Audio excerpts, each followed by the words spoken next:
Our news is brought to you by Alive. Coming up tonight, a Bahamian doctor opens up on taking the COVID-19 vaccine. Plus, an opening date is being eyed for the straw market.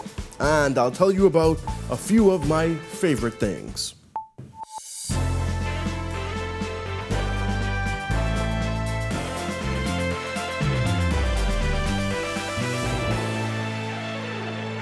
Welcome to our news, and thanks for joining us. I'm Jared Higgs. Topping news tonight, the Bahamas will have a COVID-19 vaccine in country before the second quarter of 2021. That's according to Health Minister Renward Wells, who says the government is aiming to secure a vaccine as quickly as possible. Every country would get whatever vaccine the WHO approves. Obviously, the WHO is going to approve a pool of vaccines, and in that pool of vaccine, maybe AstraZeneca, Moderna, Pfizer, and any other country vaccine that the WHO feels is safe and effective. And the Bahamas government will then have the opportunity through the COVAX facility PAHO revolving fund to be able to get those vaccines in country. We've already put down, as I said previously, $250,000 of the $1.6 million that's going to be required for it. And but we also reserve the right, as I said, we're going through the WHO, but we're also reserving the right, and we're speaking directly with the various vaccine companies to seek to get the vaccine directly. On Tuesday, Maria Luz Pombo, a Pan American Health Organization advisor on vaccines and biotech products, said that the Pfizer vaccine is the only one approved for the Americas region. Wells has said previously that the government's budget to purchase 80,000 COVID-19 vaccines to cover 20% of the country's population is over $4 million. When asked about those skeptics who say they are simply not interested in taking a vaccine, Wells said this. I'm not afraid of skepticism. I believe that people ought to be able to question and challenge and investigate and look so that they feel comfortable enough with what it is they're doing. You know, our bodies are our own temples, and what we do with it and what we allow into it is what we do and what we allow in. And so the Bahamian people are very investigative, very deep diving kind of population, and so you would expect that our people would be looking at all of the requisite information to assure themselves that whatever it is they're putting in is going to do for them what they expect, and they're not going to get that kind of adverse effect. Meantime, Prime Minister Dr. Hubert Minnis has cautioned Bahamians to be very realistic in their expectations over COVID-19 vaccine timelines. More than 7,500 COVID-19 cases have been confirmed in the Bahamas since March. A majority of those cases were confirmed following the reopening of the Bahamas to visitors in July. A Bahamian resident physician at a South Florida hospital was among the first people in the United States to be inoculated with the COVID-19 vaccine. The future obstetrician and gynecologist is also my sister, and she tells us why she took the vaccine and why it's important for others to do the same. For me, I took the vaccine because I have full confidence in its safety, and I would never recommend something to a patient that I wouldn't take myself. Dr. Ariel Higgs is a first-year OBGYN resident at Memorial Healthcare Systems in South Florida. She had access to the vaccine through her employer. The process involved an initial screening process that asks questions like whether a candidate is prone to serious allergic reactions or have had complications due to a vaccine in the past. The administration itself took less than 5 seconds. It was quick, it was painless. After I received the vaccine, they monitored me for about 15 minutes just to make sure that I didn't have any allergic reaction to the vaccine. 2 jabs have been given emergency approval for use in the United States. The Pfizer and Moderna vaccines both use mRNA or messenger RNA. In simple talk, they teach cells to make a protein that sets off an immune response. Higgs will have a follow-up appointment in 3 weeks where she will take the second dose of the vaccine. She says days after taking it, she feels fine. And I would say the only noteworthy symptom that I had was a little bit of soreness at the injection site. You know, some of my colleagues have said that they felt some fatigue, maybe a headache after receiving the vaccine. I think it's important to emphasize that these are all normal reactions, temporary reactions, and that they in no way indicate that you have COVID-19 if you have these symptoms after the vaccine. Many Bahamians have expressed an unwillingness to take the early vaccines. Former Health Minister Dr. Dwayne Sands has urged the country to approach the vaccine with caution. But Prime Minister Dr. Hubert Minnis is taking a different stance, saying he would be one of the first recipients. I can appreciate that, you know, people are going to be apprehensive towards taking the COVID-19 vaccine because it is new. You know, what I would tell people who are unsure about taking the vaccine is that I fully believe that the only way that we're going to end this pandemic without losing significantly more lives is through vaccination of the population. The OBGYN resident says research suggests that the COVID-19 vaccine has a similar safety profile to other common vaccines. She says that gives her confidence in its effectiveness. Whoever got the flu vaccine or the MMR vaccine, that the safety profile of those vaccines were comparable to the COVID-19 vaccine. Health officials confirmed 19 new coronavirus cases on Saturday. 10 of those cases are in New Providence, 7 in Grand Bahama, 1 in Abaco, and 1 on Eleuthera. There are 16 cases hospitalized. All of them are considered to be moderately ill. There were 5 additional recovered cases. As 1,800 employees return to work at Bahama this week, the resort is looking at ways to continue its financial support for those who have not been brought back as yet. Bahama has paid out over $70 million and other benefits like insurance to employees since the resort closed back in March. But the resort's president, Graham Davis, says they're working on a plan to see how the support can continue into 2021. We're continuing. We're looking forward and studying the idea of supporting our associates beyond the end of 2020 with additional ex gratia payments. We're considering that now for beginning of 2021. We certainly know that the NIB benefits are starting to dwindle, and we want to continue as we have with, again, commitment of over $70 million that we paid already. We certainly want to make sure that we do our part to support our associates in the community going forward. The Grand Hyatt and Casino, as well as some restaurants and other amenities, reopened this past week for Phase 1. SLS and Rosewood are on schedule for an early 2021 reopening, when Davis says more employees will be brought back. And we look forward to more of our associates coming back here in 2021. We will be focused on ensuring that when we open up our next phase, which will be the Rosewood, the SLS, additional restaurants, we'll be looking at the demand of what we see coming in from our key feeder markets in the United States. And we'll certainly ensure that we can open up safely once that's been accomplished here, and we have the confidence that we can do that with our other properties. A male was robbed by 3 other males and hit in the head with a rock in Central Pines, Abaco, last night. He says one of the men pulled a gun on him and the other he recognized. He was robbed of cash and had to see a doctor for his injuries. Police say they arrested 2 men from the Central Pines area in relation to the incident. Meanwhile, police in Grand Bahama handed out safe driving tips to motorists. Officer in charge of the traffic division on Grand Bahama, Superintendent Jeremy Henfield, says police are extremely concerned about 2 recent truck fatalities, including one that killed a young girl.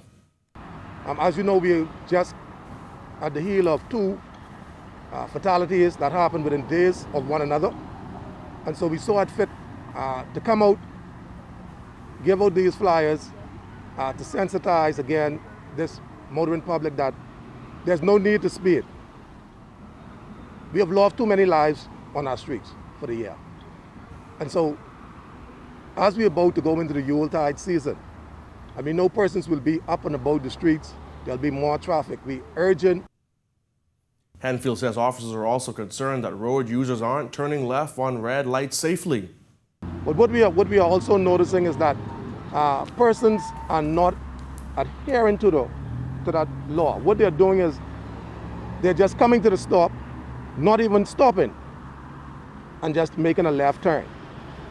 Coming into the roundabout, we have a yield sign up at the roundabouts. That yield sign means that you must come, stop, ascertain the way clear, and then proceed. Too many persons are not adhering to these stop signs and the yield. So they're just coming in, quickly glancing, and it's one continuous motion. Henfield also advised what drivers should do if they come across traffic lights that are out of service. By all means, if you come across a flashing a light that is malfunctioning, then you have the 4-way rules of the road will come into play. And that means that the person who comes to the stop first should have the right of way. And so you must come, stop. If you didn't get to the roundabout or the light first, the stop first, then please wait your turn and then slowly proceed through the intersection, and then you'll be on your way. Still to come on our news, the straw market eyes a reopening date, and the Grand Bahama Port Authority makes a donation. Stay with us.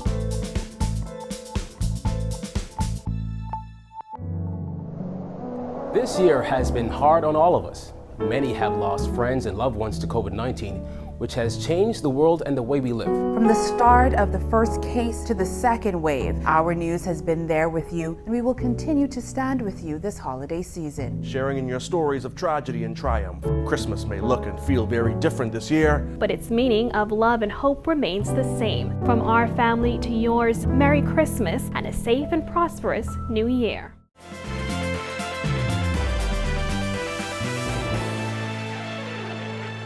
Welcome back.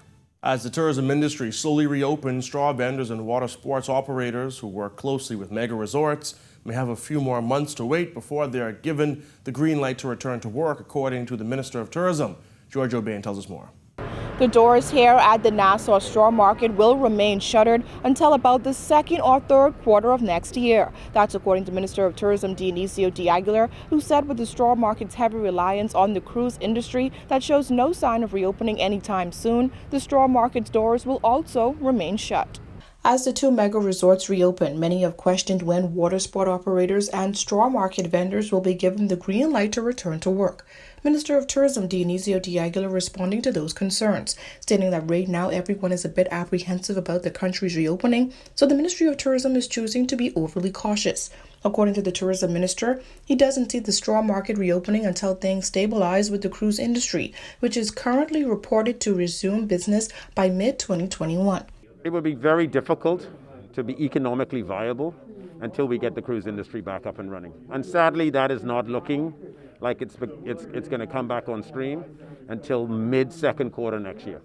The cruise companies are engaged in a process with the Centers for Disease Control where they're having to prove to them that they can safely take on guests, conduct a cruise, return them back to the United States, and no one get COVID. De Aguilar said while he is under tremendous pressure to reopen the tourism industry entirely, his ministry must take the necessary steps. I'm under intense pressure to just blow it open and let it go back to what it was before.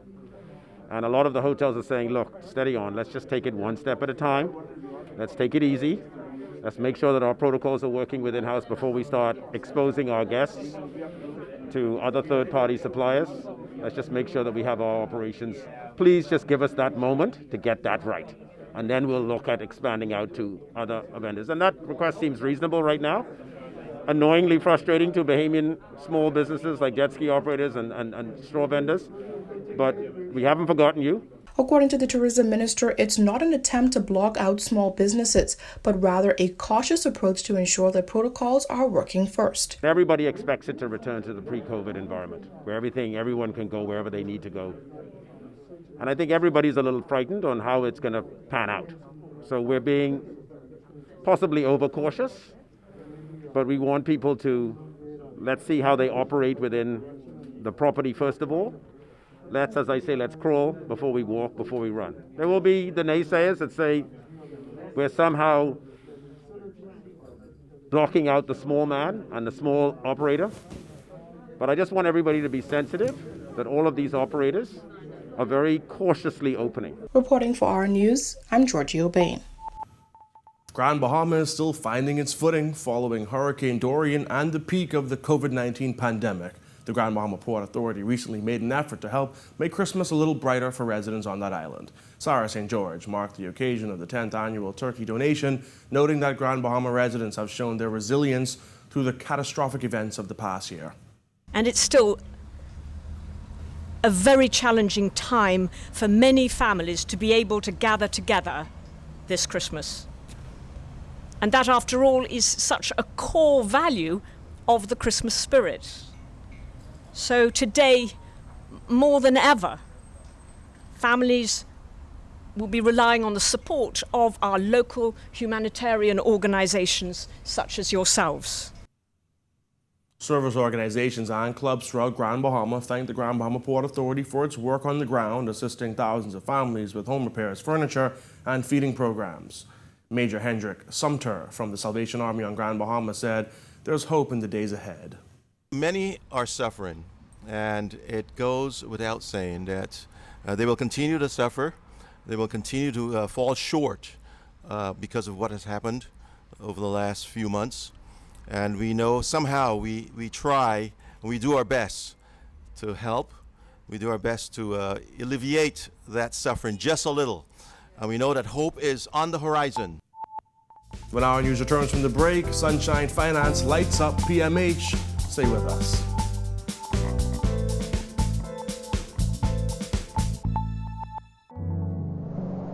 This year has been hard on all of us. Many have lost friends and loved ones to COVID-19, which has changed the world and the way we live. From the start of the first case to the second wave, our news has been there with you, and we will continue to stand with you this holiday season. Sharing in your stories of tragedy and triumph. Christmas may look and feel very different this year, but its meaning of love and hope remains the same. From our family to yours, Merry Christmas and a safe and prosperous New Year.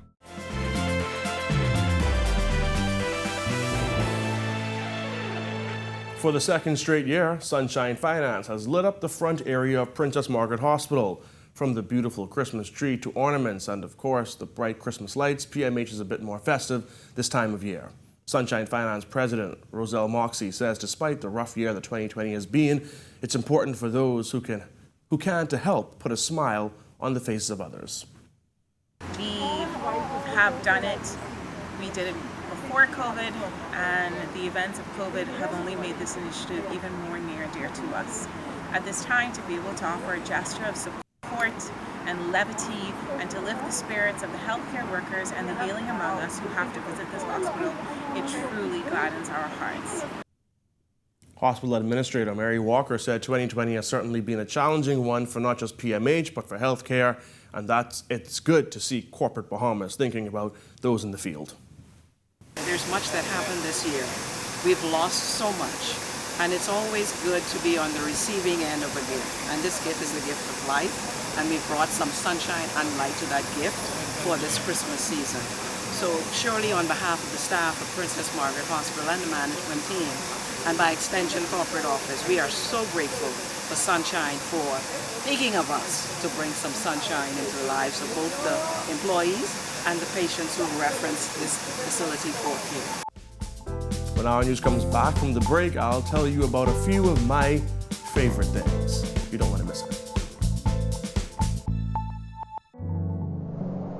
This year has been hard on all of us. Many have lost friends and loved ones to COVID-19, which has changed the world and the way we live. From the start of the first case to the second wave, our news has been there with you, and we will continue to stand with you this holiday season. Sharing in your stories of tragedy and triumph. Christmas may look and feel very different this year, but its meaning of love and hope remains the same. From our family to yours, Merry Christmas and a safe and prosperous New Year.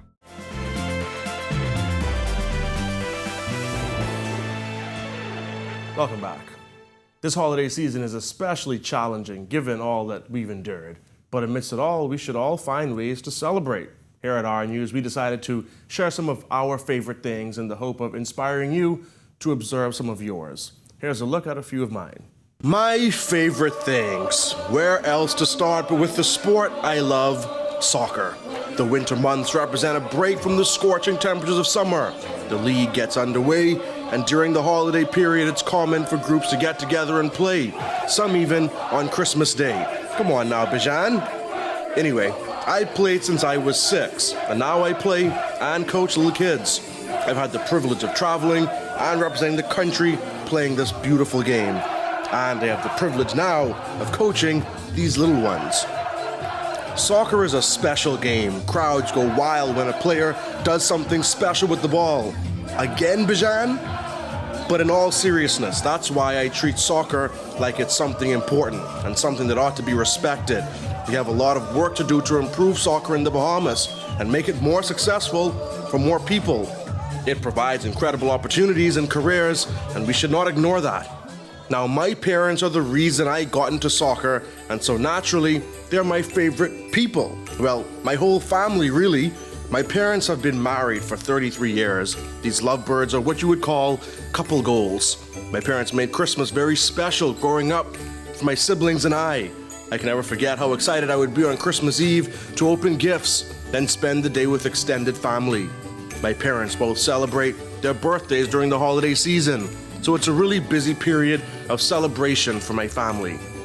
Anyways, when we're talking about favorite people, it's my family for me. My final favorite thing is teaching. As a soccer coach, I consider myself a teacher first and foremost. I love passing my knowledge of the game on to the kids I coach and the coaches I hire to help run my program.